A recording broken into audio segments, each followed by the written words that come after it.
Hello, and welcome to another podcast for Affaircare. My name is Cindy Taylor, and I am one of the founders of Affaircare, and of course the other is my dear hubby, David. And we are taking a little bit of a different tactic this month, during the month of May, in that rather than doing a series of the top 7 this or that, we are just taking single topics for the rest of the month, things that we commonly hear people asking about, or things that we commonly read about that people kind of are wondering about affairs, and just answering that question or discussing that topic. And the topic this week is going to be the top 10 signs that your spouse is unhappy, because we do hear a lot of people wondering about the signs that their spouse is cheating, and the signs that, how can I tell if something's going on? Well, in this instance, this would even hopefully be before there is cheating, signs that your spouse is unhappy and that there could be a problem. Also, I'm going to take try a little bit of a different tactic with the podcast, in that I'm going to try to keep them a little bit shorter so that you could listen. It's just a quick little taste or nibble, and listen to it a little quicker. I'm hoping to hold them to about 15 minutes, and then expand on the topic a little bit more extensively in the blog, so that if you do have a deeper interest in learning more, that you can go to our blog, maybe at your leisure, and read a little more about it. If you wanted to go to the blog, in case you don't know, our blog address is www.affaircare.com. And if you go there, you can, usually this week's topic will be the blog. The first page, it displays our blog. So you can go there, but if you can't find it, you can always go to the little search area, and you can type in the words, for the title of the topic. So for example, you might type in this time, signs your spouse is unhappy, or something like that, and then search for that. But usually it's going to be right at the top there. Okay, so let's go over what are the top 10 signs that your spouse is unhappy, and just briefly discuss them, and then, like I said, I'll write more in the blog so that you could get a little more information, a little more in depth in writing. But the first sign that I'd like to address is, well, it would be withdrawing conversation. So, for example, if you guys are the dining dead, and you sit there and you don't really say anything to each other, but you're just sitting next to each other, if you're asking a question and there's one-word answers, yes, no. And lastly, you bring up a question and they say, we've already been down this. This is sort of a sign that they are shutting you out. There's a certain wall up, their mouth is closed, and they're shutting you out. So that's probably one of the first signs that your spouse is unhappy. Now, some people will do this, a purposeful punishment, like it's the cold shoulder, and other people do it a little more passively. It's almost passive-aggressive, and other people do it almost subconsciously, where they don't realize that they're only answering with one-word answers. So keep your radar up if you start noticing that your spouse doesn't want to, just enjoy kind of chit-chatting with you. That could be a sign that they're unhappy. The second sign is that they're treating you rude, they're being disrespectful, they're easily irritated, constantly nitpicking things, irritable, they're grouchy, right? If your spouse is complaining about things you do, if they're being rude, they used to be sort of courteous and they kind of mind their manners and say please and thank you and things with you, and now they're just, hey, like that, kind of grouchy, that is probably a second sign that they're unhappy. They're unhappy about something. Now, it may be that it's within them, but by the same token, unhappiness is a sign to look out for in our spouses. And maybe it would be worth asking them, are you unhappy? The third sign is if they're spending some extra time away, if they're always on the phone, always distracted, they're not really listening. If your spouse is constantly playing a game and you're chatting away to them and they're kind of like not really listening, you know that one, right? Or if you're trying to engage them in something, anything, maybe just, hey, let's do this together, even if it's a chore. It doesn't make any difference. You're trying to engage them, and they're not really present here. And this has been an ongoing thing. It's gotten so bad now that you've started to notice that they're not present. This is a sign that they're unhappy. Their mind, if not their body, is elsewhere. And so that's, if they were happy here, they would be present here. So check in. Your spouse may be unhappy. We're going through them a little bit fast. If you're saying, oh, I recognize this, I'll have a little more on the blog, and I'll be hopefully putting that up this Friday. So the fourth sign is that they are being less affectionate, and they've stopped fulfilling your needs. Now, normally, I think in the United States, people think when they are looking for a spouse, they think, I'm going to look for the perfect person who can just so effortlessly meet my needs. And in real life, that's not the way it goes. In real life, when you get married, the promise that you make is that you will spend the rest of your life choosing to treat your spouse in a loving way and choosing to get to know them well enough to meet their needs.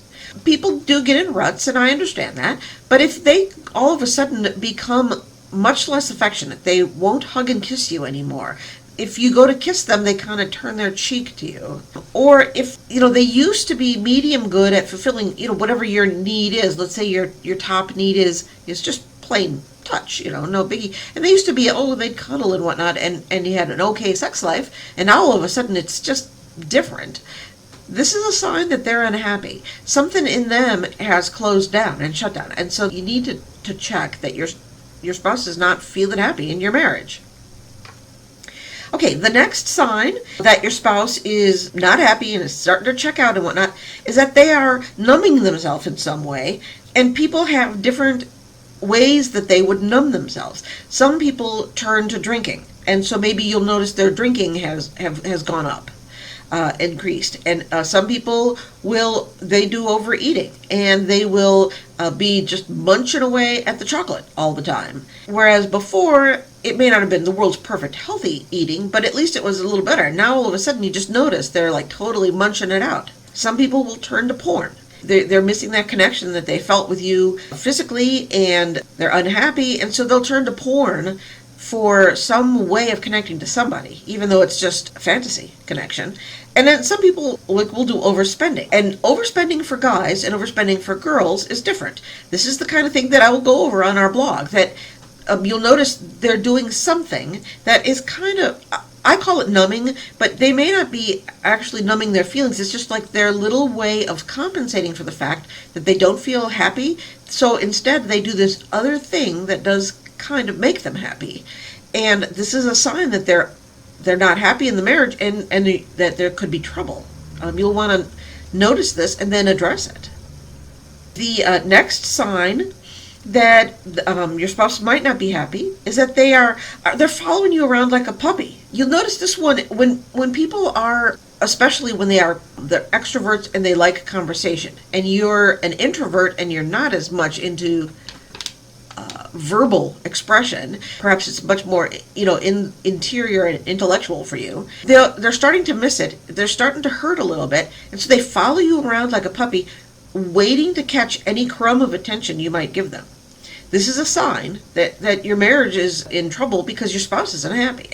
When I say that you need to address it, what I mean is perhaps you need to talk to them, and then you need to change. You need to address the issue, why they're feeling like they need to cling for attention.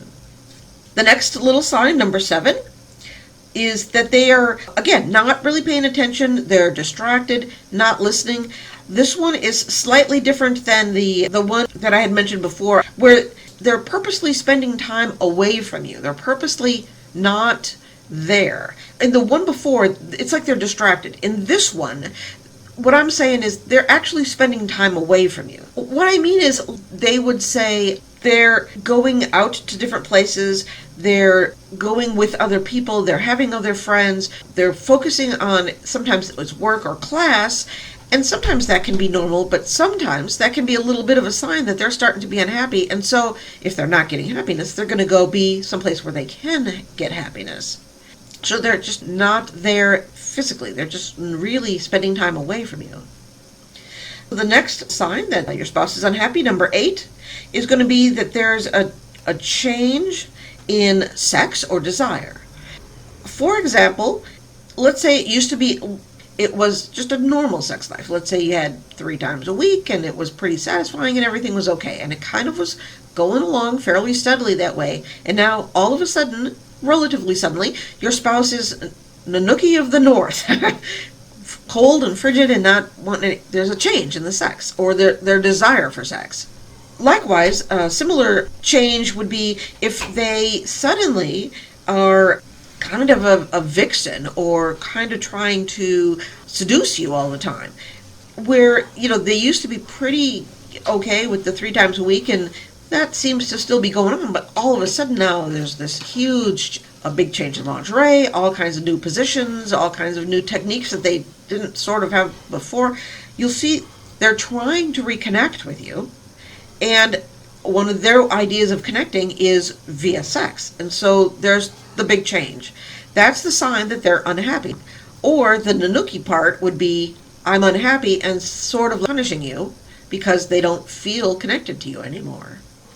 The 9th sign that your spouse is unhappy would be they're making little snide comments about you, and they kind of slip out, or they're saying them under their breath, and especially if it's with their friends. So, for example, you and your spouse are standing there with a couple friends, and you say something like, oh man, I know having kids is so hard, and your spouse says something like under their breath.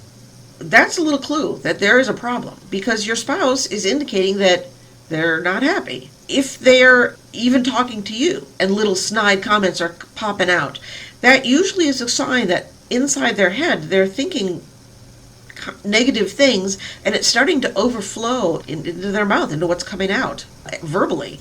So if you hear little snide comments coming out on the side, and then they're kind of acting like, oh, it was just a joke, or that's a sign that they're unhappy, and you're going to need to address it. And then the last one is actually probably one of the most dangerous signs, and that is that they're starting to exclude you, and they're starting to do things that exclude you. So, for example, if they start up a hobby that you have no interest in and you're not involved in it, if they start going to a class or doing something that really doesn't involve you. Now, bear in mind, I'm not talking about people or individuals, and so consequently, you are not going to like everything that your spouse does, nor are you going to have the same interests. Each person is an individual. But in a healthy marriage, what happens is that, let's say, for example, I happen to love crochet, and I am pretty much of a master at crochet. My spouse, dear hubby, does not like crochet. I mean, I don't think he minds. It's just there. But he's not interested in it like I am. But if I was to exclude him and say, I'm going to these crochet meetings and you cannot come, and I'm not going to tell you about the project I'm working on, then I'm cutting him out of it. And consequently, that means I'm connecting with other people about something that I feel interested in and passionate about. Naturally, I'm going to make connections with someone else. And this is a big danger sign, and probably the slipperiest slope right on into an affair. So if you see that sign that your spouse is beginning to exclude you and not want you to be interested in some of their interests and hobbies, activities, that's one of the biggest signs that your spouse is unhappy and there is trouble brewing in your marriage. So I would encourage you to address it. If you want to learn more about each one of these signs, I will be adding more information on the blog, as I mentioned. That blog again is www.affaircare.com.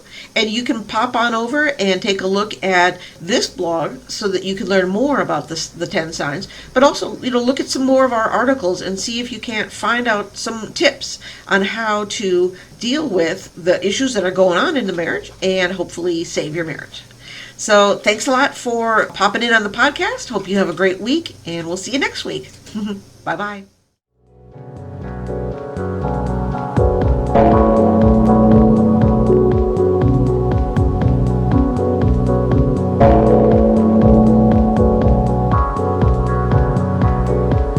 you.